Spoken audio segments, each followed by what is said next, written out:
खामोश रात। आसमान पर लाखों सितारे हैं, लेकिन उनमें से 3 सितारे बाकी सबसे ज्यादा चमक रहे हैं। अल्फ, लाम और मीम। शहजादी रोशनी के दरवाजे से गुजरकर एक नई दुनिया में आती है। यहाँ सब कुछ रोशनी से बना है, मगर अल्फाज हुआ में तैरते हैं। एक फरिश्ता नया आता है जिसके फरों पर कुरान के हरूफ चमक रहे हैं। वो मुस्कुरा कर कहता है, यहाँ से तुम्हारा नया सफर शुरू होता है।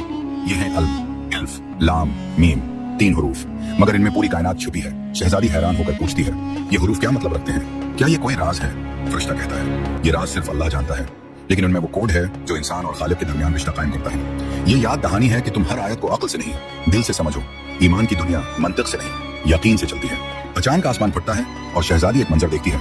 एक आदमी सेहरा में खड़ा है, उसके सामने कोई निशान नहीं, लेकिन वो सीने पर हाथ रखता है और कहता है, मैं जानता हूँ मेरा रब मुझे देख रहा है। और इसी लम्हे आसमान से एक रास्ता रोशन हो जाता है। फरिश्ता कहता है, ये है इल्म का राज।